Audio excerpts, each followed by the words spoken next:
የቫርኒሽ ሚስጥር። ከሺህ ዓመታት በፊት የሰው ልጅ አንድ ትልቅ ጠላት ነበረው፣ እርጥበት። ውድ የእንጨት ዕቃዎችና ግዙፍ መርከቦች በውሃና በሚስት ሲበሰብሱ ማየት የዘመኑ ሰዎች ትልቅ ራስ ምታት ነበር። ነገር ግን ታውያን፣ ግብፃውያንና ቻይናውያን አንድ ሚስጥር አወቁ። እንጨቱን የሚሸፍን ብርሃን የሚያሳልፍ ግን ደግሞ ውሃ የማይበግረው ጋሻ ፈጠሩ። ይህ ጋሻ ቫርኒሽ ብለን የምንጠራው ነው። ዛሬ ቫርኒሽ ለቤቱ ውበት ብቻ ሳይሆን ለንብረቱ ዋስትና ነው። ዛሬ በዚህ ቪዲዮ የቫርኒሽን የሺህ ዓመታት ጉዞና የኢትዮቶፕን ልዩ ምስጢር እንመረምራለን። የቫርኒሽ ታሪክ የሚጀምረው ከዛፍ ሙጫዎች ነው። በጥንቷ ግብፅ የሙታን ሳጥኖች ለዘመናት ሳይበሰብሱ የቆዩት አምበር በተባለ የዛፍ ሙጫ ስለሚቀቡ ነበር። በሌላ በኩል ቻይናውያን ላከር የተባለውን ጥበብ በመጠቀም ዕቃዎቻቸው ለሺህ ዓመታት እንዲያንጸባርቁ ያደርጉ ነበር። በ16ኛው ክፍለ ዘመን ደግሞ የቫርኒሽ ጥበብ ጣሊያን ደረሰ። የታዋቂው ስትራድቫሪየስ ቫዮሊን ድምፅ እስከ ዛሬ ድረስ አስገራሚ ሆኖ የቆየው በወቅቱ በተቀባው ልዩ የቫርኒሽ ሚስጥር እንደሆነ ይነገራል። ቫርኒሽ ከጥበቃ ባለፈ የጥበብ መገለጫ ሆነ። ቫርኒሽ ከቀለም የሚለየው እንዴት ነው? ቀለም ፒግመንት ወይም ቀለሙን የሚሰድ ዱቄት ሲኖረው፣ ቫርኒሽ ግን ግልጽ ትራንስፓረንት ነው።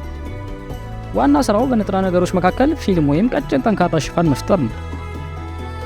የቫርኒሽ ኬሚስትሪ ምስጢር ሬዚንና ሶልቨንት ላይ ነው። ሶልቨንቱ ወይም ፈሳሹ ሲተን፣ ሙጫው ወይም ሬዚኑ ከእንጨቱ ጋር ተጣብቆ ጠንካራና የማይበገር ሽፋን ይፈጥራል። ይህ ሽፋን ውሃን፣ አየርንና ምስጥን ዘግቶ በማስቀረት እንጨቱን ለብዙ ዓመታት እንደ አዲስ እንዲቆይ ያደርገዋል። ዛሬ ኢትዮቶፕ ይህንን የሺህ ዓመታት የጥበቃ ታሪክ ወደ ዘመናዊ ቴክኖሎጂ ቀይሮታል። የእኛ ቫርኒሽ የተሰራው የኢትዮጵያ አየር ንብረትን ታሳቢ በማድረግ ነው። አብዛኞቹ ቫርኒሾች በጊዜ ሂደት ይላላጣሉ ወይም ክራክ ያደርጋሉ። የኢትዮቶፕ ቫርኒሽ ግን ኢላስቲሲቲውም ወይም የመለጠጥ ባህሪ አለ። ይህ ማለት እንጨቱ በሙቀትና በቅዝቃዜ ሲለጠጥ አብሮ መለጠጥ፣ ሽፋኑ ሳይሰነጠቅ እንዲቆይ ያደርጋል። በተጨማሪም ፀሐይን የመቋቋም አቅሙ ከፍተኛ በመሆኑ የእንጨቱ ተፈጥሯዊ ቀለም እንዳይለወጥ ያደርጋል። ቫርኒሽ መቀባት ብቻ በቂ አይደለም። ትክክለኛውን ጥራት መምረጥ ያስፈልጋል። ለቤት ውስጥ ዕቃዎችና ለውጭ የሚሆኑ ቫርኒሾችን መጠቀም አለባችሁ። ኢትዮቶፕ ለሁሉም አይነት ፍላጎት የሚሆኑ አማራጮችን አዘጋጅቷል። ዕቃዎቹ ታሪክ እንዲሆኗቸው ከፈለጉ በኢትዮቶፕ ቫርኒሽ ጠብቋቸው።